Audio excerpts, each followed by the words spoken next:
Falando de business, vamos supor que eu tenho isso de cultura. Eu vou fazer um exemplo que dá pra gente envolver isso de cultura que a gente tá falando, sobre hábitos serem diferentes, né, entre as pessoas. E aí a gente vê que um obstáculo não é só a fronteira e a legislação, e sim a aceitação daquela nação com aquele produto ou serviço que você quer vender. E dá para a gente falar também sobre esse processo de internacionalização de uma empresa, que é colocar essa empresa lá. Ela não vai virar global. Empresa global é diferente de uma empresa multinacional, que a empresa é diferente de uma outra classificação, e assim vai.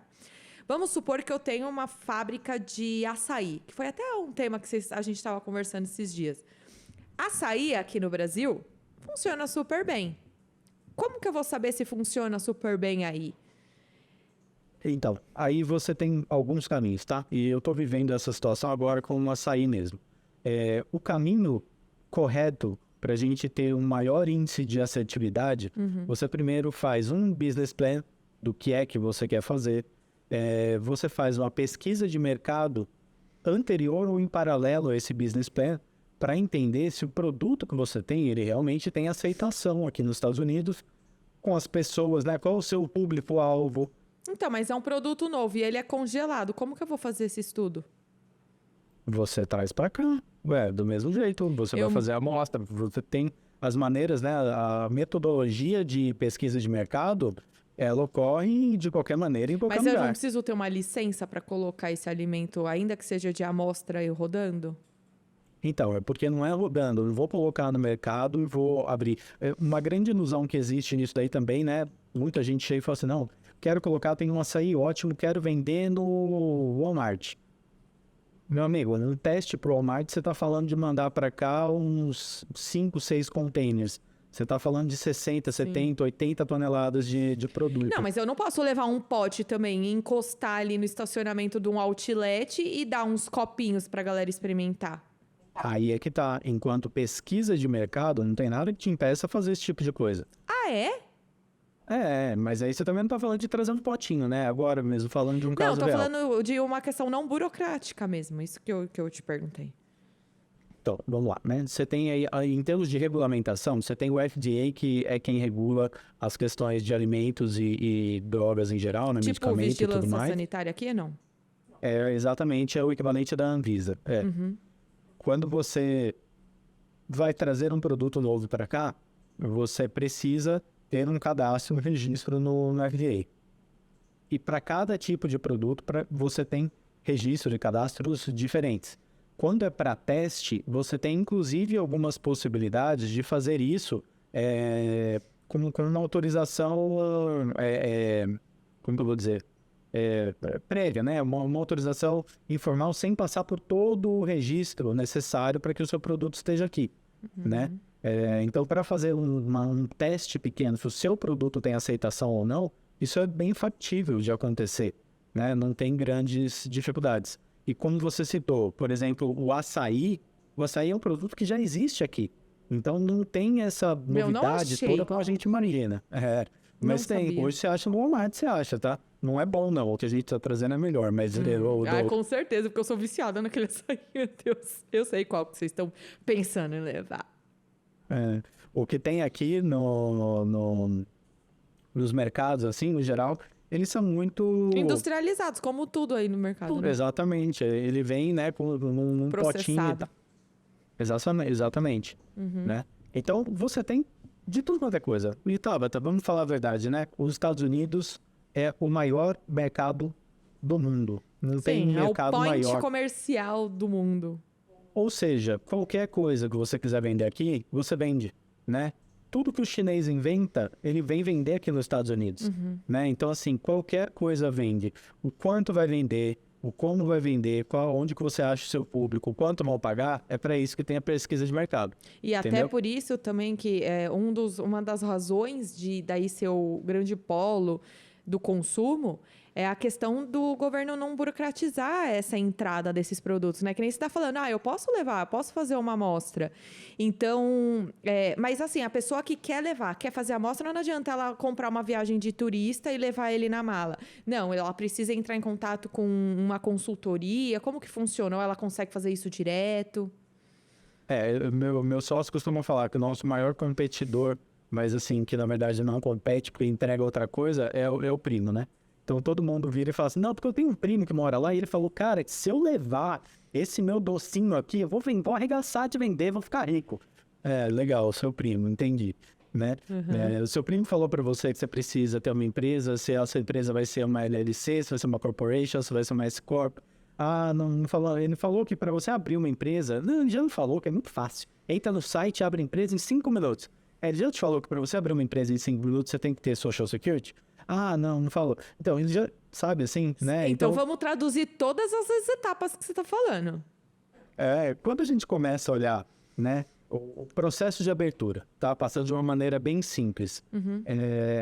Eu consigo entrar aqui num site do estado da Flórida e fazer a solicitação do nosso equivalente aí de um CNPJ, tá? Eu faço meu cadastro no estado da Flórida via site. Você que tem um documento americano ou um brasileiro conseguiria? Nos dois casos, tá? O processo é o mesmo. A diferença é que quando estou fazendo esse processo para alguém que não tem um documento americano, você precisa fazer um outro processo além desse do site, que é enviar para eles, e acredite, via fax, tá? Via fax, exatamente. Eu nem não, tenho mentira, mais pro fax. estado não, mas pra federação é via fax. Não, porque tem isso ainda também, né? Cada estado tem uma chatice. Sim. Exatamente. Então, dentro do estado da Flórida, para alguém que não tem um Social Security, que é o equivalente do nosso CPF aí no Brasil, né? Para quem não tem um documento daqui, ou seja, que eles vinculam aquela empresa a uma pessoa física. Mas só um PS, esse CPF daí que você tá falando não é o mesmo que a pessoa, tipo, é o green card ou não? Só para o pessoal não confundir, é um ID próprio daí. Não é um ID também. O Social Security é o nosso equivalente do CPF, tá? É um número de cadastro da pessoa e que pessoa que pode ter? Depende do seu status imigratório. Entendi. Só pessoas que vão morar de fato aí. Exatamente. Aí é que eu falo, né? Eu tirei meu Social Security quando eu vim para cá fazer um estágio remunerado em 2007, 2008. Entendi. Entendeu? Tá. Então, porque eu estava numa situação regular, eu era autorizado a trabalhar, logo eu ia pagar imposto. O Social Security é o nosso INSS aí. Né? É quem trabalha pelas questões de benefícios sociais. Tá.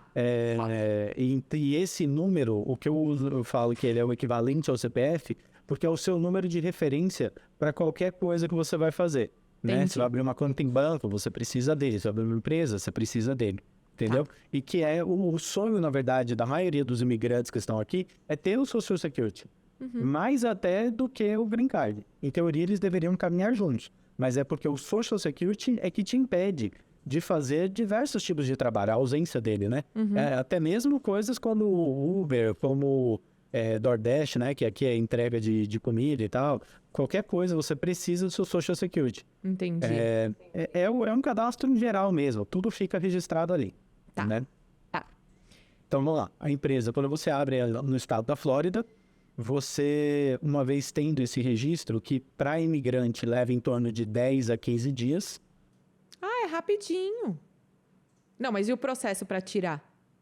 Então... É demorado? Não, é rápido. Rapidinho. Eu faço o cadastro via internet e em 10 a 15 dias eu recebo um e-mail confirmando, olha, sua empresa está aberta, não, mas o número dela é esse. E o Social Security? Se eu dou entrada, Não, ele demora?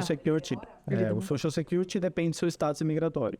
Então, Mais não ou é menos, todo só mundo pra que ter uma pode noção. tirar. Demora meses, anos? É que nem Green Card ou não? Não, marcar, é uma tirada de documento. Entendi. Então, você faz o agendamento no escritório de Social Security e chega lá, apresenta as documentações que são necessárias para isso, Sim. preenche o formulário e ele emite para você e você recebe em casa. Outra diferença muito característica aqui é que tudo aqui acontece por correio. Tudo.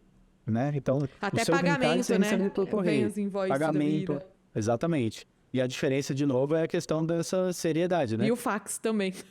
Gente, como pode? Mas esse é um caso à parte, tá? Que a gente usa só para tirar sarro mesmo. Mas assim, quando você olha para a questão do Social Security, até a Green Card e tal, ou pagamentos, por que que isso tudo ocorre muito facilmente pelo correio?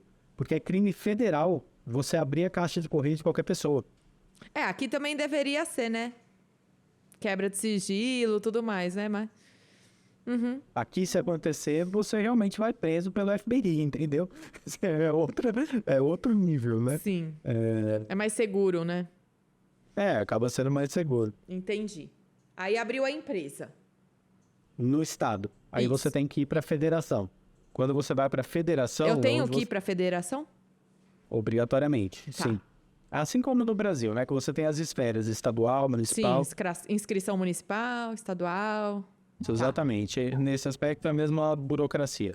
Mas é só que o estadual e o federal. Você não precisa municipal. No federal, aí entra esse negócio do fax, que também, se você tiver o documento próprio, o Social Security, você tira ele na hora. Então, em teoria, em um dia, né, em questão de horas, você consegue ter a sua empresa aberta aqui nos Estados Unidos. Agora, Ou CNPJ se você... mesmo, né? Que é o Cadastro Nacional. para você poder fazer o que você quiser, né? A sua empresa está aberta. Quando você vem falar aí de fazer uma empresa aberta exclusivamente por estrangeiros, aí você entra nessa burocracia. Então, você espera aí 10 a 15 dias para sair o estadual. Você até pode dar entrada no federal junto, mas não é recomendado, porque se tiver algum problema no estadual, você comprometeu já o federal, né? E aí você vai para o federal, aí tem essa papagaiada aí, você manda um fax, aí eles têm 10 dias para processar o recebimento e depois mais 10 dias para mandar o documento. Então, vamos lá, no prazo de um mês, você como estrangeiro deve ter sua empresa aberta aqui nos Estados Unidos. Entendi. Puta, que interessante isso. E a gente falou em questão de tempo e custo. Olha, depende, de novo, tem muitas nuances no meio do caminho. Por exemplo, o nosso equivalente aí do contrato social no Brasil. Aqui é necessário você fazer esse tipo de documento também, né? Que pode ser chamado ou de Operational Agreement ou de By Law. E esse documento, ele precisa ser elaborado e ele tem características jurídicas. Então, se você vai ter um suporte jurídico para fazer isso ou não, pode impactar no seu custo. Eu até vou fazer um adendo, gente, para alinhar. São formatos de leis diferentes. A gente não pode esquecer que aqui a gente tem o Civil Law e lá é o Common Law. Qual que é a diferença? Aqui a gente tem uma lei que rege os limites e as cláusulas básicas de um contrato. Ela já diz naquela lei o que é a regra. Você coloca no contrato aqui, basicamente, a exceção. Lá não. Lá os contratos têm blocos e blocos de folha, porque é como se fizesse do zero, não é? Depende muito do grau de complexidade do seu business. Então... Mas não tem nenhuma lei que cria um padrão, né? Não. Você tem algumas né, diretrizes básicas do que precisa constar nesse contrato, mas você não fica fechado nisso, né? Sim. A liberdade entre os sócios é consideravelmente grande, né? Isso também não significa que você não possa ter alguma coisa escrita ali que ela pode ser questionada na frente, né? Enfim, Dan, sabe o que eu até advogado, você pensei? sabe, esse bichinho. Então, isso que eu ia falar. Porque o advogado aí nos Estados Unidos, é muito comum as firmas de advocacia comporem o grupo societário das empresas ou no conselho. A firma de advocacia ou ela é sócia daquela empresa ou ela faz parte daquele conselho. E agora, parando para pensar, às vezes é porque eu acho que deve ser muito caro contratar só advogado, que é mais fácil internalizar e ele ganhar junto, não é? Exatamente. E o pior é que é verdade, é isso mesmo. Gente, vou largar o Você AB, fala vou aqui, tirar meu Tabata. bar. É bar ainda? Bar. Vou tirar meu bar e vou pra aí. Você tá falando facilmente aí de 200, a partir de $250 a hora pro estagiário júnior do júnior, sabe assim? Que vai levar aí quantas horas pra fazer o contrato? Do secretário júnior, você vai estar pagando isso daí, né? Advogado Mas de tem que imigração. ter assinatura com um bar ou um paralegal, que é uma pessoa que não tem o bar, consegue fazer? Um contrato societário não precisa disso. Ele precisa estar redigido de acordo com algumas regras, né? Então, mas você não precisa de um advogado para fazer ele. Agora, eu quero que fazer nem algo aqui. específico, eu quero... Aí você precisa ter essa contratação, né? Tá. Você perguntou em termos de custo, eu diria o seguinte, dá para você achar, a partir de taxas, você gasta em torno de uns $150 para abrir uma empresa, tá? De custo geral, 600 a $1.000 é o que geralmente as empresas cobram. Depende do nível de especialização do que é que você vai precisar para fazer isso, Tá. né? E isso inclui todos os procedimentos. É que você falou que a maioria é online por correio, né? Porque aqui a gente tem uma coisa que é a taxa, outra coisa é o advogado que vai fazer o contrato, tem o despachante, tem o contador, tem isso e aquilo. Aí é unificado. Aqui você faz um contrato, literalmente, né? Esse documento é redigido, tá todo mundo de acordo? Tanto o pessoal né, os sócios estão de acordo e aquilo está seguindo uma regra específica de estar dentro da lei, você toca o barco. Você vai seguir com a abertura da sua empresa, você vai fazer o que for necessário. Agora, se você quiser algo muito mais específico, que é o que entra a nossa consultoria, né? Um exemplo muito claro disso é o seguinte, dentro de uma sociedade comum, o que acontece com a empresa caso um dos sócios morra? Isso não fala, né? Ou no máximo, entra então no processo de herança. O que aqui nos Estados Unidos é extremamente caro, inclusive mais caro do que é no Brasil, né? Então, se você deixar para cair num processo de herança, ele é caro e demorado. Entendi. Então, a gente já recomenda que dentro do seu estatuto, né? Dentro do seu documento de constituição, você já tenha determinado quais serão as regras. Aqui entra o costume do holding familiar. Só quando é holding familiar que eles colocam de sucessão dentro do contrato social. Aqui numa empresa normalmente não tem. Tem assim, se os herdeiros vão poder entrar no quadro societário ou não. E se não puderem entrar, como vai ser feita a apuração daquela cota, né? Tipo, vai ter um balanço de tantos meses e tá. E aí, você diz que aí pode ser mais específico ainda. Você pode colocar o que você tem dentro da holding familiar, você consegue colocar isso de uma maneira já dentro do seu contrato, né? Você pode fazer também essa estrutura para ficar ainda mais protegido de uma empresa guarda-chuva com outras empresas embaixo dela. É a holding, né? Mas isso é a holding. Tá. Mas não necessariamente. Né? Ô Dan, mas e se eu quero levar um produto para aí e eu não quero ter toda essa dor de cabeça ou meu nome tá sujo, eu sei que eu não vou conseguir abrir, porque as pessoas têm isso na cabeça, né? Tipo, nome sujo eu não consigo fazer mais nada da vida. Que mais ou menos é assim aqui no Brasil, né? Aí eu não sei como funciona. Mas aí fala assim, eu não quero abrir empresa, eu não vou mudar para lá. Aí tem tem empresas aí que fazem esse tipo de ponte? Então, sim, mas... aí não você tô tá falando fazendo de comércio... CNPJ fantasma, tá, gente? Tô falando só de intermediadores. Então, é porque é justamente isso. Daí, então, seria eu, dentro da minha empresa, compro um produto no Brasil e revendo ele aqui.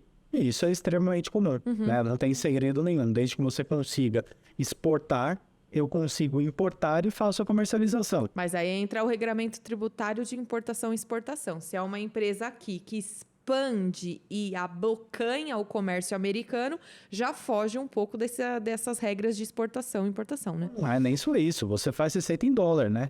Porque se eu for pagar para alguém, eu vou negociar em real, né? Eu estou comprando em real, eu vou pagar em real. Né? E você não tem nada a ver com quanto eu vou vender, a margem que eu vou ter aqui nos Estados Unidos. Sim. Agora, se você internacionaliza, você vem para cá com o seu produto, com o seu serviço, aí você que está fazendo essa receita em dólar. Independente, inclusive, do seu status imigratório, né? É bom deixar isso claro, você não precisa ser cidadão ou estar sequer morando aqui nos Estados Unidos para ter um negócio aqui, né? Isso é desnecessário. Mas você tem a possibilidade de fazer essa receita em dólar, de ter uma renda passiva, muitas vezes, a depender do tipo de negócio. Então, mas é que você falou, você não precisa morar nos Estados Unidos. Então, se eu tenho uma empresa aqui, eu não quero abrir uma empresa aí, eu quero abocanhar, eu quero internacionalizar a minha empresa. E eu não quero morar aí. Como que funciona o sistema burocrático aí? É denso ou não tem burocracia? Em termos de abertura de empresa, não foge nada do que eu acabei de falar. Só não vai precisar do security. você já não precisa.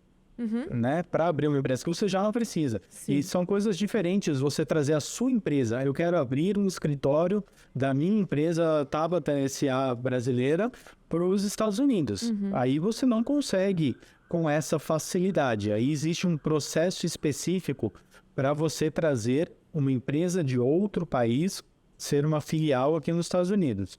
Agora, abrir uma empresa e essas duas serem suas, não tem problema nenhum, né? É o caminho mais prático, mais rápido e que, a não ser que seja uma empresa muito grande, esse é o caminho que a gente sempre recomenda, né? Mesmo que vá ficar 2 centros... Porque, de qualquer forma, vão ser 2 centros de custo e tudo mais.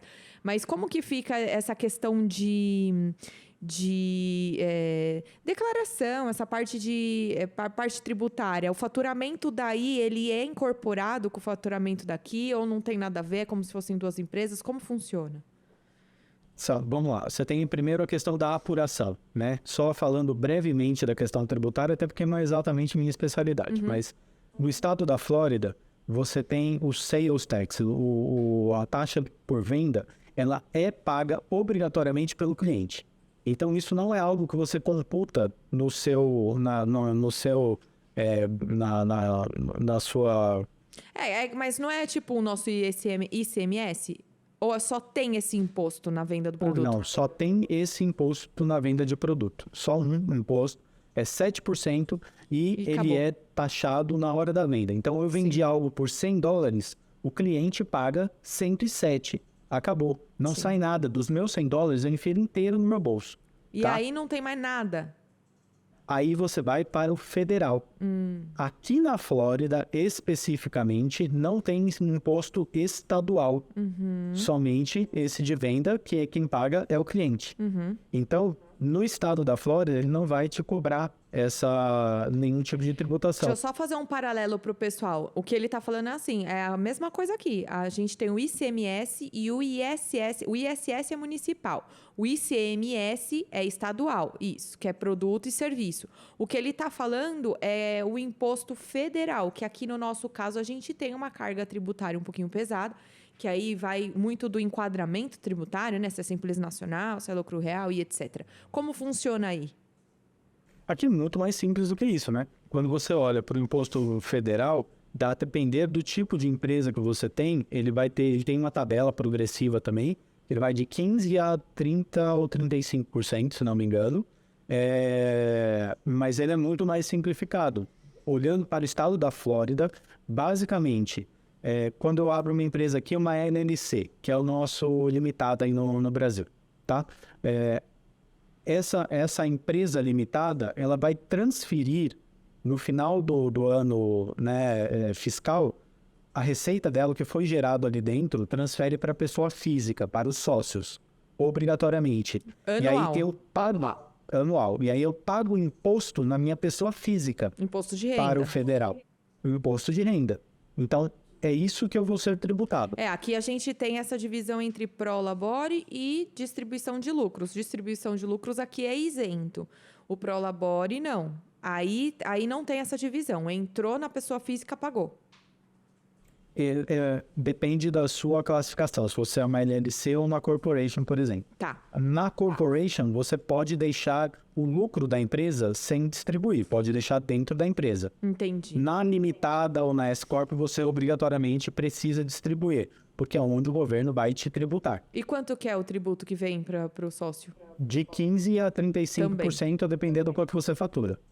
Aqui a gente é 27,5%, até 100 mil dólares, então... assim, para você ter um bom... Se você tem um faturamento, né? Aqui o empreendedorismo é muito maior, né? Então, assim, o número de empresas individuais que você tem aqui é enorme, né? A maioria das pessoas trabalham com a sua própria empresa. Então, vamos dizer assim, uma pessoa que ela é um empreendedor individual, ela tem uma receita meio. de... mas com upgrade, né? Assim, quando você está olhando um empreendedor individual, independente do quanto ele fatura, ele pode faturar milhões, não tem problema. Mas, via de regra, o pessoal está entre 100, 200 e poucos mil dólares por ano. Quando você tira as despesas e tudo mais, e você faz essa conta, geralmente cai na faixa dos 15%, entendeu? Então, pessoal da construção civil, eu vou lá e faturo, sei lá, 200 mil, 300 mil, 500 mil no ano. 50, 60, 70% disso foram despesas que eu abato dela, né? É diferente do nosso lucro presumido aí, que tem lá, 10% você tira, não lembro mais qual era o percentual, mas assim, não tem isso não, você deduz mesmo. Sim. Eu gastei tanto, eu tiro, eu faço... Num geral é assim, não é só no presumido, né? A gente tem o lucro real, o lucro presumido e o simples nacional. Todos eles não, exceto o lucro real. O lucro presumido e o simples nacional, olha, faturamento. Pouco importa o que você tem ali de despesa.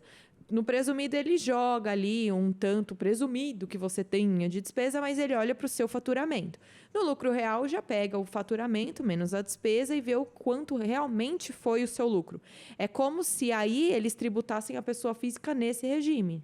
Sempre pelo real, exatamente. Mas toda a despesa pode ser deduzida da pessoa física? Porque aqui é só despesa médica e educacional. Não. Todas Aí as despesas da empresa. Assim como no lucro real. Entendi. No lucro real, aí você também pode tirar tudo, né? Depreciação de veículo, despesas com aluguel. Mesmo porque só vai o líquido para os sócios, né?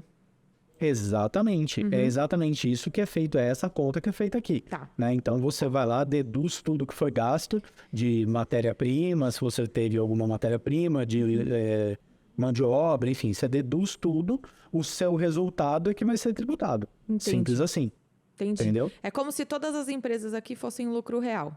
Se fosse fazer essa aplicação aqui e o ICMS e o ISS fosse pago pelo cliente. Ponto. Exatamente, é por aí mesmo. Aqui, ISS, que é de serviço, não existe, né? Então, não tem tributação sobre serviços, somente sobre produtos.